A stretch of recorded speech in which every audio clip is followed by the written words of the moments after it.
नमस्कार, बहुत स्वागत है आप सभी का। मैं हूं आपके साथ ज्योति यादव। सचिवालय में नंदा देवी राज्यात यात्रा की तैयारियों के संबंध में आयोजित बैठक के दौरान अधिकारियों को यात्रा मार्ग की मरम्मत, स्वच्छता, शौचालय, सुरक्षा और स्वास्थ्य सुविधा समेत पेयजल, भोजन और विश्राम स्थलों की समुचित व्यवस्था सुनिश्चित करने के निर्देश मुख्यमंत्री पुष्कर सिंह धामी ने दिए। इसके साथ ही अधिकारियों को संवेदनशील क्षेत्रों में अतिरिक्त फोर्स की तैनाती करने, यात्रा मार्ग को प्लास्टिक मुक्त घोषित कर प्रदेश की सांस्कृतिक झलकियों से संजोने और बेहतर इंटरनेट कनेक्टिविटी, मौसम की रियल टाइमिंग जानकारी और जिन पड़ावों में होकर यात्रा गुजरे उन सभी स्थानों का सौंदर्यीकरण, ड्रोन निगरानी, अस्थायी हेलीपैड और आपदा प्रबंधन टीमों की तैनाती के संबंध में निर्देशित किए।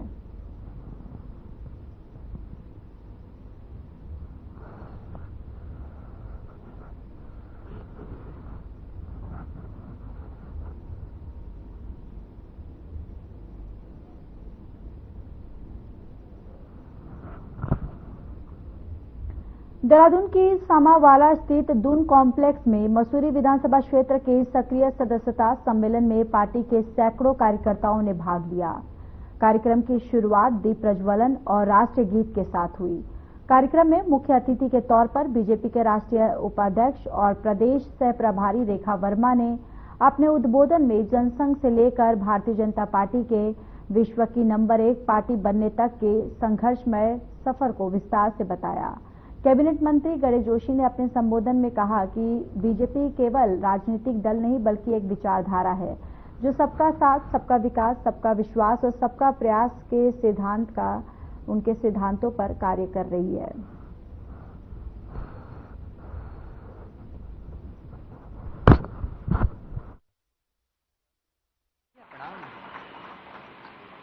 देखिए, भारतीय जनता पार्टी विश्व की नंबर 1 पार्टी है। भारतीय जनता पार्टी एक लोकतांत्रिक पार्टी है। भारतीय जनता पार्टी कार्यकर्ता आधारित पार्टी है और समय समय पर पार्टी के कार्यक्रम, कार्य समितियां होती रहती हैं।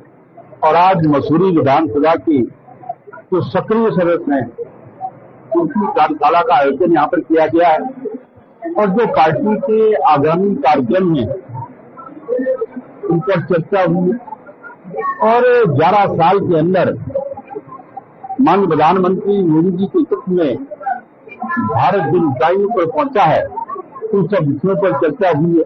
नंदी शर्मा जी, सतेंद्र नाथ जी,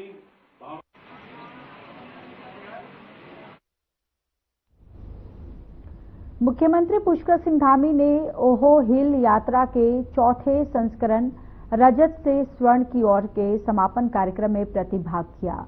सीएम ने अपने संबोधन में कहा कि एक जनपद 2 उत्पाद योजना से स्थानीय आजीविका के अवसर बढ़ रहे हैं। इसके साथ ही हाउस ऑफ हिमालयाज ब्रांड के माध्यम से हमारे पारंपरिक उत्पादों को राष्ट्रीय और अंतर्राष्ट्रीय स्तर पर व्यापक पहचान मिल रही है। सीएम धामी ने कहा कि state millet mission, farm machinery और बैंक, एप्पल मिशन, नई पर्यटन नीति, नई फिल्म नीति, home stay, wed in Uttarakhand और अर्थव्यवस्था को मजबूती मिल रही है। तो वहीं मुख्यमंत्री ने कहा कि हमने उत्तराखंड में सबसे पहले समान नागरिकता संहिता लागू करके देश के सामने एक आदर्श प्रस्तुत किया है।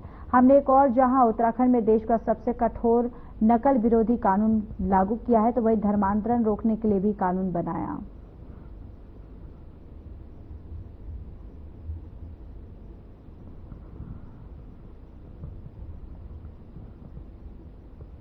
मुख्यमंत्री पुष्कर सिंह धामी ने सरस्वती विद्या मंदिर इंटर कॉलेज हरिद्वार में आयोजित प्रतिभा सम्मान समारोह में प्रतिभाग किया। इस दौरान सीएम ने इंटर कॉलेज में नवनिर्मित भवन और स्मार्ट रूम का लोकार्पण किया। उन्होंने प्रतिभावान विद्यार्थियों और शिक्षकों को सम्मानित कर उनके कार्यों की सराहना की। मुख्यमंत्री ने कहा कि विद्या भारती द्वारा देश में 12,000 से अधिक विद्यालय संचालित किए जा रहे हैं और जिनमें लगभग 35 लाख से अधिक विद्यार्थी शिक्षा ग्रहण कर रहे हैं।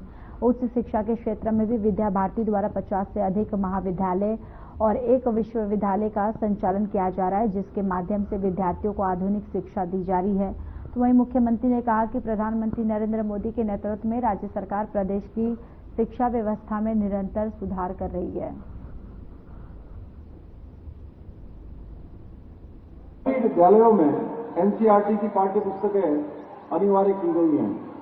इसके अतिरिक्त विद्यार्थियों को विज्ञान के नियमों और अवधारणाओं को सरलता से समझाने के लिए हमने एक राज्य के अंदर नया प्रयोग किया है, लैब्स ऑन व्हील्स अर्थात मोबाइल साइंस लैब की शुरुआत भी की है, जो 13 के 13 जनपदों में अब ये हमारा नया प्रयोग प्रारंभ हो गया है। वहीं दूसरी ओर राज्य में कक्षा 1 से लेकर 12 तक के विद्यार्थियों को निःशुल्क पाठ्य पुस्तकें और कक्षा 1 से लेकर 8 तक के बच्चों को पाठ्य पुस्तकों के साथ ही जूता और बैग भी उपलब्ध कराया जा रहा है।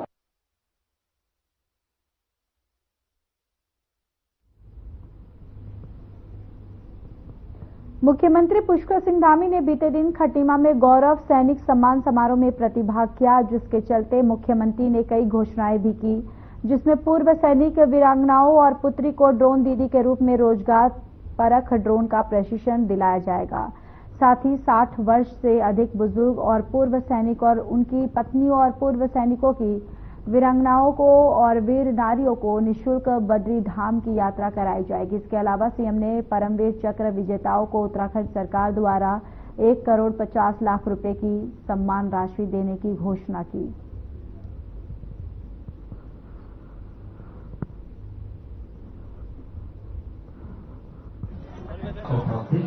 सैनिकों के सम्मान में जितने कार्य हमारी भारतीय जनता पार्टी करती चली आ रही, वह यह दर्शाता है कि सैनिकों के लिए हम कितना ज्यादा कार्य करने की कोशिश करते हैं, क्योंकि ये वही सैनिक हैं जो कि हमारे देश की रक्षा करते हैं। इसीलिए हमारे यशस्वी प्रधानमंत्री नरेंद्र मोदी जी ने परेड ग्राउंड में, क्योंकि उत्तराखंड सैनिक बाहुल्य राज्य के नाम से जाना जाता है, तो यहाँ पे 5वां धाम भी कहा गया था हमारे प्रधानमंत्री नरेंद्र मोदी जी द्वारा। उसी क्रम में हमारे मुख्यमंत्री श्री पुष्कर सिंह धामी जी ने कल अनेकों योजनाएं दी है हमारे सैनिकों के लिए, जिसमें से जो परमवीर चक्र विजेता हमारे रहेंगे उनको 50 लाख रुपए से बढ़ाकर मुआवजा 1.5 करोड़ रुपए किया गया, जो कि सराहनीय है। और द्रोण दीदी योजना का भी शुभारंभ किया गया हमारे मुख्यमंत्री जी द्वारा।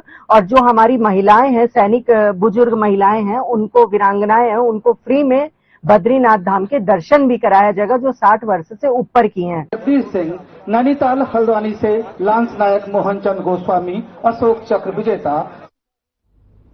प्रदेश में गर्मी बढ़ने के साथ ही पेयजल की किल्लत भी बढ़ती जा रही है। सीएम पुष्कर सिंह धामी के निर्देश के बाद जिलावार कंट्रोल रूम बना दिया गया है। सरकार ने सभी कंट्रोल रूम के नंबर भी जारी कर दिए हैं। सचिव पेयजल शैलेश बगोली ने बताया कि कंट्रोल रूम की नियमित समीक्षा हो रही है। पेयजल और स्वच्छता विभाग की ओर से पेयजल संबंधी शिकायतों के त्वरित निस्तारण के लिए व्यापक स्तर पर कंट्रोल रूम बनाए गए हैं।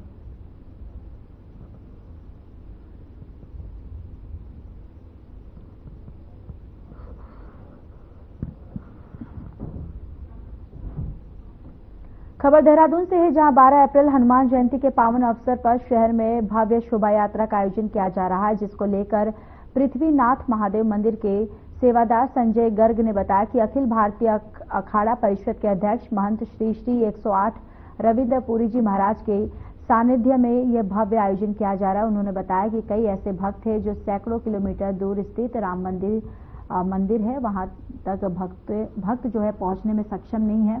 तो आपको बताते चले कि इसके साथ ही उन्होंने बताया कि आयोजन में करीब 100 से 150 कलाकार भी शामिल होंगे, जो कि वृंदावन, हिमाचल और अन्य राज्यों से बुलाए गए। साथ ही उन्होंने बताया कि अक्षय तृतीया के पावन पर्व पर 30 अप्रैल को 21 कन्याओं का निःशुल्क सामूहिक विवाह भी करवाया जाएगा।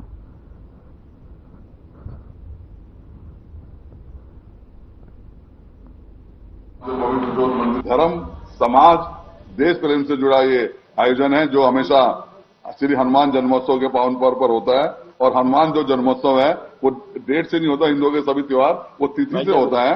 इस बार ये जो तिथि आ रही है वह 12 अप्रैल 2025 को ये जो आयोजन होगा। और अपने परम पूज्य महन श्री श्री 108 रविंद्र पुरी जी महाराज, जो वर्तमान में अध्यक्ष अखिल भारतीय अखाड़ा परिषद के, उनके आशीर्वाद से, उनके सानिध्य में ये आयोजन 12 अप्रैल को होगा। इसमें जो विशेषताएं हैं, जो मुख्य रूप से जो हमारे कुछ श्रद्धालु, कुछ भक्तजन ऐसे हैं जो आर्थिक कारणों से, अन्य कारणों से राम मंदिर, मेहंदीपुर आदि जो हजारों किलोमीटर है वहां नहीं जा पाते, तो वहां से जो पवित्र ज्योत है, वहां दोनों ज्योत हमारे मंदिर में विराजमान है।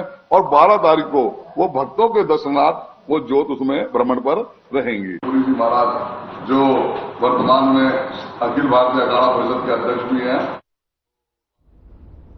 जसपुर में विश्व हिंदू परिषद बजरंग दल के कार्यकर्ताओं ने महावीर जयंती पर भगवा ध्वज शोभा यात्रा का आयोजन किया। यात्रा से पहले कार्यकर्ता धर्मशाला मंदिर प्रांगण में जमा हुए। कार्यक्रम में वरिष्ठ अतिथि रहे बीजेपी के आपदा प्रबंधन सलाहकार समिति के उपाध्यक्ष विनय रोहेला, प्रदेश कार्यकारिणी उपाध्यक्ष खड़क सिंह चौहान, बजरंग दल के नगर प्रमुख चंद्रपाल सिंह ने दीप प्रज्वल कर कार्यक्रम का शुभारंभ किया। वक्ताओं में राम के चरित्र पर प्रकाश डालते हुए मर्यादा पुरुषोत्तम श्री राम के पद चिन्हों पर चलने का आह्वान किया।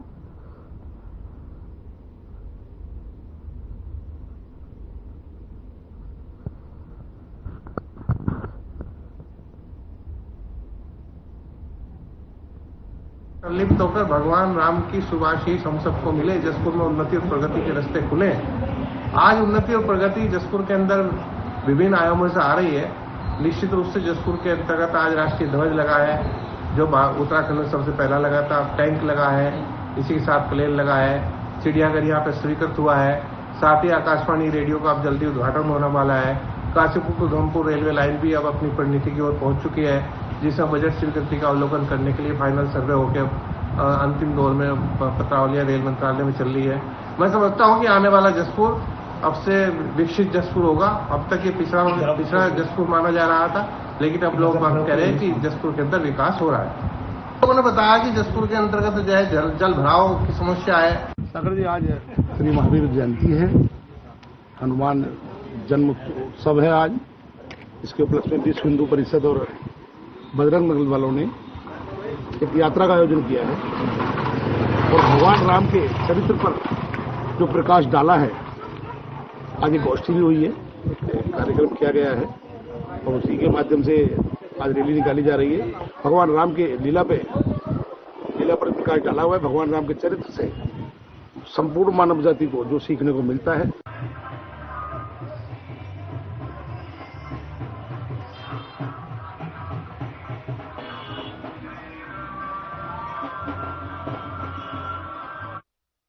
के अहमदाबाद में हुए कांग्रेस के अधिवेशन में सोनिया गांधी हिंदुस्तान और राहुल गांधी हिंदुस्तान जिंदाबाद के नारे लगे और जिसका वीडियो सोशल मीडिया पर जमकर वायरल हो रहा है।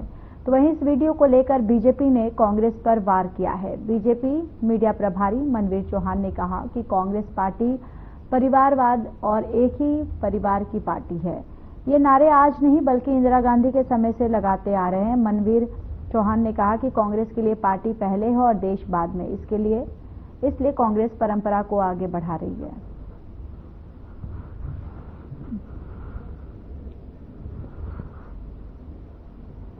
पार्टी में ये कोई नई बात नहीं है। कांग्रेस पार्टी परिवारवाद की पार्टी है और वो एक ही परिवार की पार्टी है। ये इस बात को प्रमाणित करता है। पहले भी जब इंदिरा गांधी जी उनकी नेता हुआ करती थी, तब भी Indira is India, India is Indira के नारे खूब लगाए जाते थे। इसलिए जो अब नारे लगाए गए हैं, तो निश्चित रूप से कहीं न कहीं कांग्रेस की परंपरा चल रही है, उस परंपरा को आगे बढ़ा रहे हैं और ये प्रमाणित इस बात को करते हैं कि कांग्रेस पार्टी के लिए देश पहले नहीं है। ठीक तो बोल दिया। क्या बोला मैंने? खबर देहरादून से है, जहां बीजेपी 2 दिवसीय गांव चलो अभियान शुरू करने जा रही है और जिसमें उत्तराखंड के पहाड़ी क्षेत्र में बीजेपी के कार्यकर्ता, नेता, विधायक, मंत्री ब्लॉक स्तर से जिला स्तर तक जाकर जनता से संवाद करेंगे और वहां सरकार के कामों की चर्चा करेंगे। साथ ही वहां की समस्याओं के बारे में चर्चा करेंगे। उसके बाद जल्द ही उन समस्याओं को कैसे निदान से उस पर जनता और सरकार तक बात रखेंगे।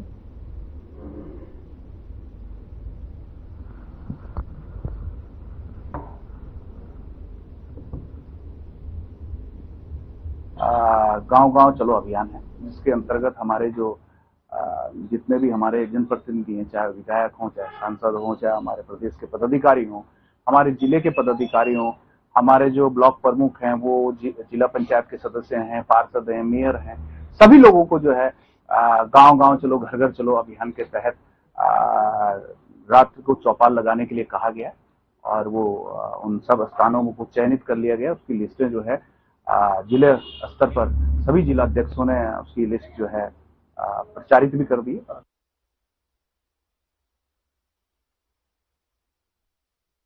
बीजेपी के स्थापना दिवस के बाद से ही बीजेपी ने प्रदेश में अनेकों अभियान चलाए, जिसके तहत 3 दिवसीय कार्यक्रम किया जा रहा है। आपको बताते चले कि गांव चलो अभियान के तहत यहां पर उत्तराखंड के पहाड़ी क्षेत्र में बीजेपी के कार्यकर्ता, नेता, विधायक, मंत्री ब्लॉक स्तर से जिला स्तर तक जाकर जनता से संवाद करेंगे।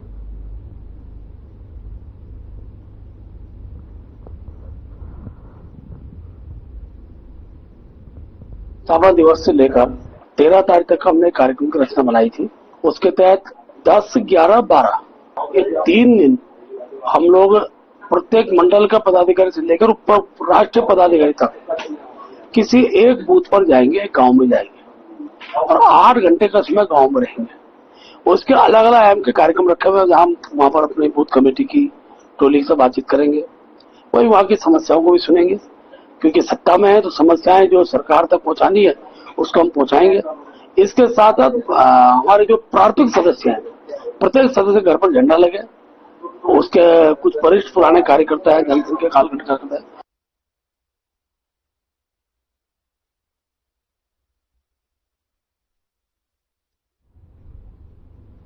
चारधाम यात्रा पर आने वाले श्रद्धालुओं की असुविधा को देखने के लिए अपर पर्यटन सचिव अभिषेक रोहिला ऋषिकेश पहुंचे।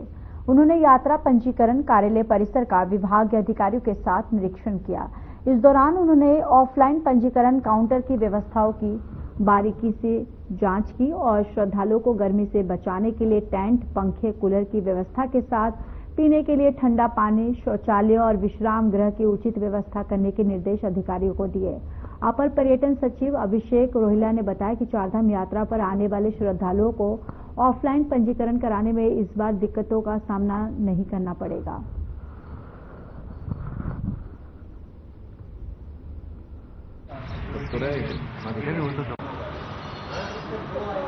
जी, यहाँ ऋषिकेश स्थित जो यात्रा का ट्रांजिट कैंप है, इसमें पंजीकरण व्यवस्थाओं के लिए जो प्रबंध किए जाने हैं उनका निरीक्षण किया गया है और कुछ कार्य भी किए जाने हैं, उनके लिए दिशा निर्देश दिए गए हैं और प्रयास यही कि समयबद्ध रूप से सभी कार्यों को संपादित कर लिया जाए। देखिए, यात्रियों का जो पंजीकरण है वो निरंतर पोर्टल के माध्यम से हो रहा है और ये संख्या निरंतर बढ़ रही है। अलग अलग धामों के अलग अलग आंकड़े हैं और ये डायनेमिक डेटा है, तो इसको हम आपको शेयर कर देंगे, धाम वाइज आपको बता दिया जाएगा।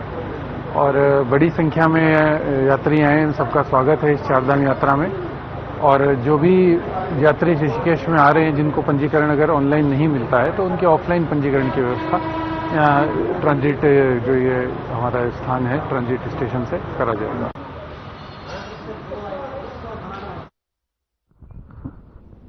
गुजरात के अहमदाबाद में हुए कांग्रेस अधिवेशन में सोनिया गांधी हिंदुस्तान और राहुल गांधी हिंदुस्तान जिंदाबाद के नारे लगे, जिसका वीडियो सोशल मीडिया पर जमकर वायरल हो रहा है, जिसे लेकर इस वीडियो को लेकर बीजेपी ने कांग्रेस पर निशाना साधा है। बीजेपी राष्ट्रीय उपाध्यक्ष युवा मोर्चा नेहा जोशी ने कहा कि कांग्रेस भारत को माता नहीं मानती है।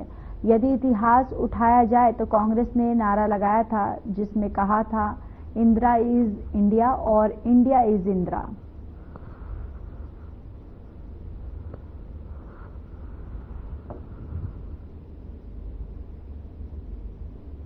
पार्टी ने इंडिया इज इंदिरा कह दिया हो एक जमाने में, जो पार्टी भी नहीं, मैं तो कहूँगी प्राइवेट लिमिटेड कंपनी है जो एक परिवार द्वारा सालों साल चलाई जा रही है।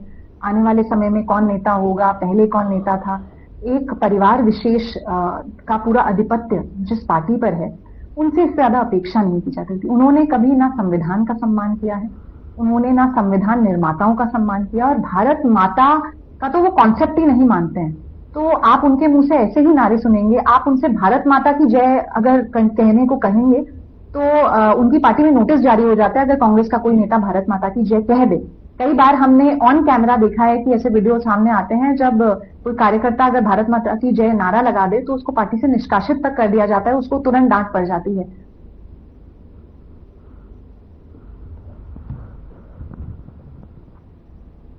चारधाम यात्रा 30 अप्रैल से शुरू हो रही यात्रा को सुगम और सुरक्षित बनाने के लिए शासन प्रशासन तैयारियों में जुटा हुआ है और इस बीच परिवहन विभाग ने चारधाम यात्रा के लिए एडवाइजरी जारी की है। इसके तहत पर्वतीय मार्गों पर रात के समय व्यावसायिक वाहनों के संचालन पर पूरी तरह से रोक लगाई गई है। रात्रि 10 बजे से सुबह 4 बजे तक कोई भी व्यावसायिक वाहन यात्रा मार्गों पर नहीं चल सकेगा। आरटीओ प्रशासन चक्रपाणी मिश्रा ने बताया कि पहाड़ी मार्गों पर ड्राइविंग के लिए दक्षता अनिवार्य, व्यावसायिक वाहन चालकों को विशेष प्रशिक्षण के प्रमाण पत्र, फिटनेस सर्टिफिकेट और वाहन के सभी दस्तावेज पूरे रखने होंगे। इसके साथ ही चालकों की वेशभूषा, व्यवहार और स्वास्थ्य पर भी नजर रखी जाएगी।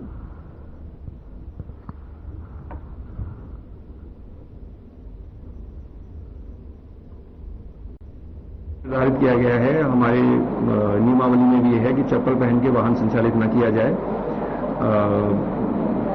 जो हमारा भौगोलिक परिस्थिति है उसमें बहुत सारे ऐसे क्षेत्र हैं जहां पर टेम्परेचर का डिफरेंस भी काफी ज्यादा रहता है, तो और इसके मद्देनजर भी सड़क सुरक्षा को देखते हुए ऐसा नियम है, उन नियमों का अनुपालन हम लोग सुनिश्चित करेंगे।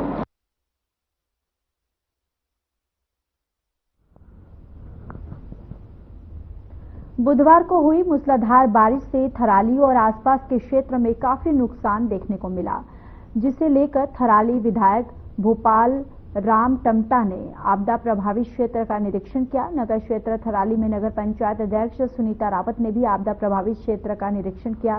तो वहीं थराली विधायक ने तहसीलदार अक्षय पंकज और राजस्व की टीम के साथ थराली बाजार क्षेत्र, अस्पताल, नासिर बाजार और तुंगेश्वर समेत देवराडा वार्ड तक आपदा से नुकसान का निरीक्षण किया और काश्तकारों की फसल को हुए नुकसान का आकलन कर कार्रवाई के निर्देश राजस्व प्रशासन को दी है।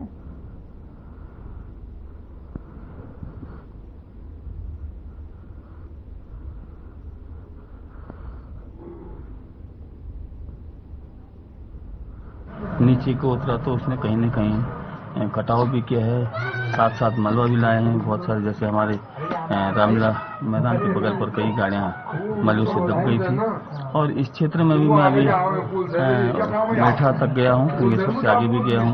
इस लोटी में भी मैंने देखा है कि जो हमारे ऊपर क्षेत्र से जो हमारे खेत हैं, जो हमारे जंगल हैं, उन जंगलों से जो बहुत अत्यधिक मात्रा में जो पानी आया है उसने कहीं न कहीं ओवरफ्लो करके, अब होता क्या है, गांव में एक सीमित नालियां बनी होती है और उन नालियों से जो जब कभी भी बारिश होती है तो वो पानी की निकासी के रास्ते होते हैं। लेकिन मैंने यहाँ पर देखा कि जितने भी लोल्टी गांव की 3 जो नालियां बनी हुई हैं उससे अत्यधिक पानी के आने से वो ओवरफ्लो हुई है। डॉक्टर क्वार्टर जो हो या स्टाफ क्वार्टर जो हो, तो ये कहा था मैंने आगामी मेरा वोट मेरा अधिकार अभियान के तहत कांग्रेस ने नगर निकाय चुनाव ऋषिकेश में 18,000 वोटों की काटे जाने का दावा किया। यह दावा कांग्रेस ने आरटीआई के तहत मिले जवाबों के आधार पर किया। बताते चले कि रेलवे रोड स्थित कांग्रेस भवन में प्रदेश प्रवक्ता अभिनव थापर और जिलाध्यक्ष मोहित उनियाल पहुंचे। अभिनव थापर और मोहित उनियाल ने कार्यकर्ताओं के साथ बैठक की, जिसमें कांग्रेस के द्वारा चलाए जा रहे मेरा वोट मेरा अधिकार अभियान के बारे में चर्चा हुई। बैठक के बाद प्रदेश प्रवक्ता ने मीडिया से बातचीत की।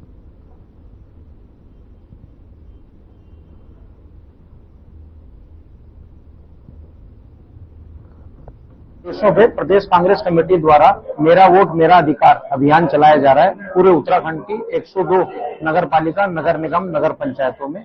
इस अभियान में जिन लोगों का वोट 2024 लोकसभा में था और 2025 में नहीं है, उनको आइडेंटिफाई करके उनसे ऐसी आरटीआई लगवाई। ये हमारी डोईवाला नगर पालिका की काफी आरटीआई हैं जो लग चुकी हैं, ऐसी आरटीआई लगवाए जा रहे हैं और पूरे प्रदेश भर में हम जा रहे हैं। मैं टिहरी, उत्तरकाशी, डोईवाला, रुद्रपुर, काशीपुर, हल्द्वानी, अभी रात ही में हल्द्वानी से आज हमने ऋषिकेश की बैठक रख ली।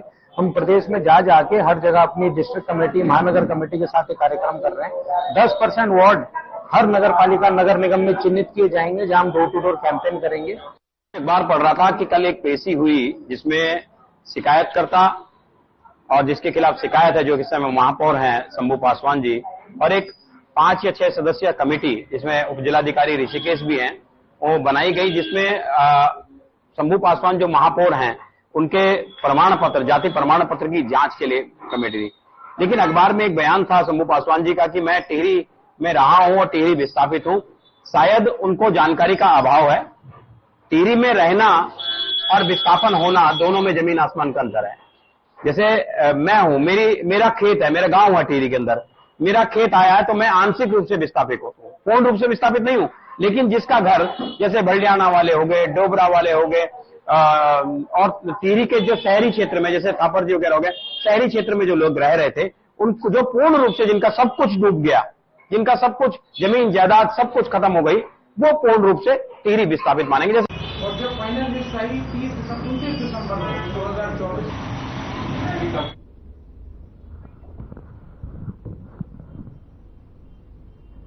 चलिए, इस बुलेटिन में इतना ही। बाकी देश और दुनिया की तमाम बड़ी खबरों के लिए जुड़े रहिए हमारे साथ। नमस्कार।